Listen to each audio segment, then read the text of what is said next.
18ನೇ ತಾರೀಕಿನವರೆಗೂ ಕೂಡ ಗುರು ಏಕಾದಶ ರಾಶಿಯಲ್ಲಿ, ಅನಂತರದಲ್ಲಿ ಗುರುವು ಕೂಡ 12ನೇ ರಾಶಿಗೆ ಬರುತ್ತಾನೆ. ಹಾಗಾಗಿ ಗುರುವು ಕೂಡ ಸ್ವಲ್ಪ ಬಲವಂತನಾದಂತಹ ಗುರುವು ಕೂಡ 18ನೇ ತಾರೀಕು ಅನಂತರದಲ್ಲಿ ನಿಮ್ಮ 12ನೇ ರಾಶಿಗೆ ಬರ್ತಾನೆ. ಇನ್ನು ಒಂದು ಹಂತಕ್ಕೆ 2ನೇ ರಾಶಿಯ ಶುಕ್ರನೂ ಕೂಡ ಪ್ರಬಲವಾಗಿದ್ದಾನೆ. ರಾಶಿಯಲ್ಲಿರುವಂತಹ ಕೇತುವು ಕೂಡ ಪ್ರಬಲವಾಗಿದ್ದಾನೆ. ಹೀಗೆಲ್ಲ ಒಂದು ಗ್ರಹ ಸ್ಥಿತಿ ಇದೆ. ಇನ್ನು ಮಘಾ ನಕ್ಷತ್ರ 1, 2, 3, 4ನೇ ಪಾದ, ಹಾಗೆ ಉಗ್ಗ ನಕ್ಷತ್ರ 1, 2, 3, 4ನೇ ಪಾದ, ಉತ್ತರ ನಕ್ಷತ್ರ 1ನೇ ಪಾದ. ವಿಡಿಯೋ ಮುಗಿವರೆಗೂ ಕೂಡ ನೀವು ನೋಡ್ತಾ ಇರಿ. ನಕ್ಷತ್ರ ಪರಿಹಾರಗಳು ಏನಿದೆ ಎಂಬುದನ್ನು ತಿಳಿಸ್ಕೊಡುವಂತ ಒಂದು ಪ್ರಯತ್ನ ಮಾಡ್ತೇನೆ. ಇದು ಹೇಳುವಂಥದ್ದು ಗೋಚಾರ ಫಲ ಅಂತ ಹೇಳಿ ನಿಮ್ಮ ಜಾತಕದ ಮೇಲೆ, ದಶಾಭುಕ್ತಿಗಳ ಮೇಲೆ ಸ್ವಲ್ಪ ವ್ಯತ್ಯಾಸವೂ ಕೂಡ ಇರಬಹುದು. ಇದೇ ಸಂಪೂರ್ಣವಾದಂತೆ ತೀರ್ಮಾನ ಹೇಳುವಂಥದ್ದಲ್ಲ.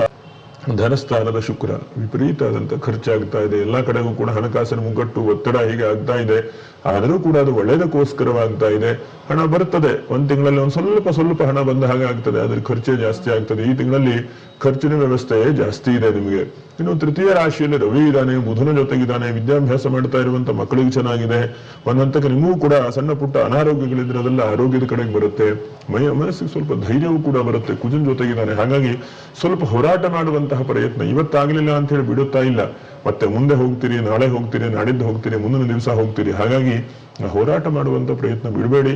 ಮುಂದೆ ಹೆಚ್ಚಿನದಾದಂತ ಅನುಕೂಲತೆಗಳನ್ನು ಕೂಡ ಕೊಡ್ತಾನೆ. ಮತ್ತೆ ಸೋದರರಿಂದ ಅನುಕೂಲ, ಭ್ರಾತೃಗಳಿಂದ ಅನುಕೂಲ, ಅಣ್ಣ ತಮ್ಮ ಅಕ್ಕ ತಂಗಿ ಹೀಗೆ ನಿಮ್ಮ ಕುಟುಂಬದ ಸದಸ್ಯರು ಈ ತಿಂಗಳಲ್ಲಿ ಹೆಲ್ಪ್ ಮಾಡ್ತಾರೆ, ಈ ತಿಂಗಳಲ್ಲಿ ಅನುಕೂಲ ಆಗುವಂಗೆ ಮಾಡ್ತಾರೆ. ಅಥವಾ ನಿಮ್ಮ ಜೊತೆಗಿರುವಂತ ಪಾರ್ಟ್ನರ್ ಯಾರಾದರೂ ಒಂದು ಕಂಪನಿ ನಡೆಸ್ತಾ ಇದ್ರೆ ಆ ಕಂಪನಿಯ ಪಾರ್ಟ್ನರ್ಗಳು ನಿಮಗೆ ಸಹಾಯ ಸಹಕಾರಗಳನ್ನು ಕೂಡ ಮಾಡ್ತಾರೆ. ಹಾಗೆ ಭೂಮಿಯ ವ್ಯಾಜ್ಯ, ಭೂಮಿಯ ಕಿರಿಕಿರಿ ಏನೋ ನಡೀತಾ ಇರುವಂತದ್ದು ಸ್ವಲ್ಪ ಇತ್ಯರ್ಥ ಆಗುವಂತ ಹಂತಕ್ಕೆ ಬರುತ್ತೆ, ಅಥವಾ ಸ್ವಲ್ಪ ದೂರ ಆಗ್ತದೆ. ಅಂದ್ರೆ ಒಳ್ಳೆ ತರದಲ್ಲಿ ಪರಿಣಾಮ ಬರಬಹುದು. ಇನ್ನು ಬುಧನೂ ಕೂಡ ದ್ವಿತೀಯಾಧಿಪತಿಯಾದಂಥವನ್ನ ತೃತೀಯದಲ್ಲಿ ಕೂತ್ಕೊಂಡಿದ್ದಾನೆ. ಬುಧ ಏನ್ ಮಾಡಬಹುದು ಅಂತಂದ್ರೆ ನಿಮ್ಮ ನಾಲೆಜು, ನಿಮ್ಮ ಜ್ಞಾನ, ಮತ್ತೆ ಹಿಂದೆ ಯಾವುದೋ ಒಂದು ಒಳ್ಳೇದು ಮಾಡದಂತಹ ಒಂದು ಕೆಲಸದ ಫಲಿತಾಂಶವನ್ನು ಈ ತಿಂಗಳಲ್ಲಿ ಕಾಣಬಹುದು. ಎಷ್ಟೋ ಸಲ ಇವತ್ತು ಬೀಜ ಹಾಕದಂಥದ್ದು ಇವತ್ತೇ ನಮಗೆ ಫಲ ಸಿಗುವುದಿಲ್ಲ. ಹಾಗೆ ಕರ್ಮ ಇರಬಹುದು, ಕೆಲಸ ಇರಬಹುದು, ಒಳ್ಳೆಯದು ಹೇಳುವಂಥದ್ದು ಇರಬಹುದು. ಅದು ಎಷ್ಟೋ ವರ್ಷಗಳ ಕಾಲ ನಾವು ಅದನ್ನು ಒಳ್ಳೆ ಕೆಲಸಗಳನ್ನು ಮಾಡ್ತಾ ಇದ್ದು ನಮ್ಗೆ ಒಳ್ಳೆ ಫಲಗಳನ್ನು ಕೊಡುತ್ತೆ. ಹಾಗಾಗಿ ಇವತ್ತಿನ ದಿವಸ ನೀವು ಒಳ್ಳೇದಾಗಿದ್ದೀರಿ ಅಂದ್ರೆ ಯಾವುದೋ ಈ ಜನ್ಮದಲ್ಲೋ ಅಥವಾ ಹಿಂದಿನ ಜನ್ಮದಲ್ಲೋ ನೀವು ಮಾಡಿರುವಂತ ಪುಣ್ಯಾಂಶದ ವಿಶೇಷದಿಂದ ಚೆನ್ನಾಗಿದ್ದೀರಿ ಅಂತ ಅರ್ಥ. ಇವತ್ತು ಮಾಡಿದ್ದು ಇವತ್ತೇ ಸಿಗುತ್ತೆ ಅಂತ ಹೇಳಿ ಇಲ್ಲ ನಮ್ಮಲ್ಲಿ. ಹಾಗಾಗಿ ಯಾವುದೋ ಅನಿರೀಕ್ಷಿತವಾದಂತಹ ವ್ಯಕ್ತಿ, ಅನಿರೀಕ್ಷಿತವಾದಂತಹ ಘಟನೆ ಅಥವಾ ಯಾವುದೋ ಒಂದು ವ್ಯಕ್ತಿಯಿಂದ ನಿಮ್ಗೆ ಈ ತಿಂಗಳಲ್ಲಿ ಅನುಕೂಲವಾಗುತ್ತೆ ಅಂತೇಳಿ ಹೇಳಬಹುದು. ಯಾಕಂದ್ರೆ ನಿಮ್ಮ ಜೀವನದಲ್ಲಿ ಸುಮ್ಮನೆ ಕೂತ್ಕೊಂಡಿರ್ತೀರಿ, ಯಾವುದು ಈ ತಿಂಗಳಲ್ಲಿ ಇಷ್ಟೆಲ್ಲ ಸಮಸ್ಯೆ ಇದೆಯಪ್ಪ, ಏನ್ ಮಾಡ್ಬೇಕು. ಯಾಕಂದ್ರೆ ಸಿಂಹರಾಶಿಯವರಿಗೆ ಏನಾಗಿದೆ, ಎಲ್ಲ ಕಡೆಗೂ ಒತ್ತಡವೇ. ಯಾವ್ದಾದ್ರು ಸಮಾಧಾನ ಇದೆಯಾ ನಿಮ್ಗೆ? ನೋಡಿ, ಒಂದು 5-6 ಬಹಳ ಘಟನೆಗಳನ್ನು ನಡೀತಾ ಇರಬಹುದು. ಒಂದು ಕಾನೂನು ರೀತಿಯಲ್ಲಿ, ಒಂದು ರಾಜಕೀಯ ವ್ಯವಸ್ಥೆಯಲ್ಲಿ, ಮತ್ತೆ ಇದ್ದಕ್ಕಿದ್ದ ಹಾಗೆ ನಿಮ್ಮವರೇ ನಿಮಗೆ ಸ್ವಲ್ಪ ಕಿರಿಕಿರಿ ಮಾಡುವಂತದ್ದು, ಹಿಂದೆ ತೊಂದರೆ ಮಾಡ್ತಾ ಇರುವಂತದ್ದು.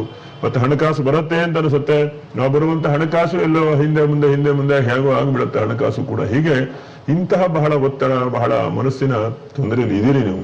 ಆದರೂ ಕೂಡ ತೃತೀಯದಲ್ಲಿರುವಂತಹ ಕುಜ ನಿಮ್ಮ ಹೋರಾಟ ನಿರಂತರ. ಹಾಗಾಗಿ ಈ ತಿಂಗಳಲ್ಲಿ ಆ ಹೋರಾಟ ನಿಲ್ಲಿಸಬೇಡಿ, ಮುಂದೆ ಹೋಗುವಂತ ಪ್ರಯತ್ನವನ್ನು ಮಾಡಿ. ಮತ್ತೆ ಭೂಮಿ ವ್ಯಾಪಾರ ವ್ಯವಹಾರ ಮಾಡೋರಿಗೆ ಒಳ್ಳೆಯದು. ಯಾಕಂದ್ರೆ ಕುಜನು ತೃತೀಯದಲ್ಲಿದ್ದಾನೆ. ಹಾಗಾಗಿ ನಿಮ್ಮ ಒಂದಂತಕ್ಕೆ ವಿಕ್ರಮವನ್ನು ಕೂಡ ಕೊಡ್ತಾನೆ.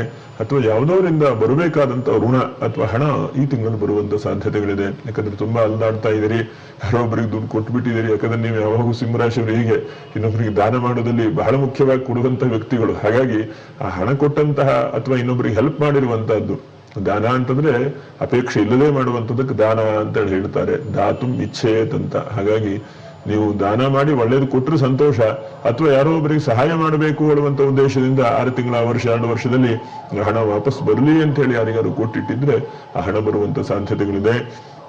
ಇನ್ನು ಸ್ವಲ್ಪ ಈ ತಿಂಗಳಲ್ಲಿ ಪ್ರಯಾಣ ಯೋಗ, ಆ ಕಡೆ ಈ ಕಡೆ ಓಡಾಡುವಂಥದ್ದು, ಆ ಕಡೆ ಈ ಕಡೆ ಸುತ್ತುವಂತಹದ್ದು ಇದು ಸ್ವಲ್ಪ ಜಾಸ್ತಿ ಆಗಬಹುದು. ಅದರ ಜೊತೆಯಲ್ಲಿ ಸ್ವಲ್ಪ ವಾಹನದ ವಿಷಯದಲ್ಲಿ ಸ್ವಲ್ಪ ಜಾಗ್ರತೆ. ನೀವು ಎಲ್ಲಿ ವಾಹನ ನಿಲ್ಲಿಸ್ತೀರೋ, ಎಲ್ಲಿ ವಾಹನ ಪಾರ್ಕಿಂಗ್ ಮಾಡ್ತೀರೋ ಸ್ವಲ್ಪ ಹುಷಾರಿಕೆ ವಹಿಸ್ಕೊಳ್ಳಿ.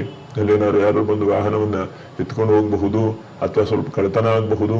ಅಥವಾ ಅದ್ರ ಜೊತೆಗೆ ಇನ್ನೊಂದು ಬಹಳ ಮುಖ್ಯವಾಗಿ ಗಮನಿಸುವಂತದ್ದು, ಎಲ್ಲೋ ಚೆನ್ನಾಗಿ ನಿಲ್ಲಿಸಿರ್ತೀರಿ, ಮೇಲಿಂದ ತೆಂಗಿನಕಾಯಿ ಬಿದ್ದ ಗ್ಲಾಸೆ ಹೊಡೆದು ಹೋಗಬಹುದು. ಹೀಗೆ ನೀವು ಸ್ವಲ್ಪ ವಾಹನದ ವಿಷಯದಲ್ಲಿ ಈ ತಿಂಗಳು ತುಂಬಾ ಜಾಗ್ರತೆ ವಹಿಸ್ಕೊಳ್ಬೇಕು.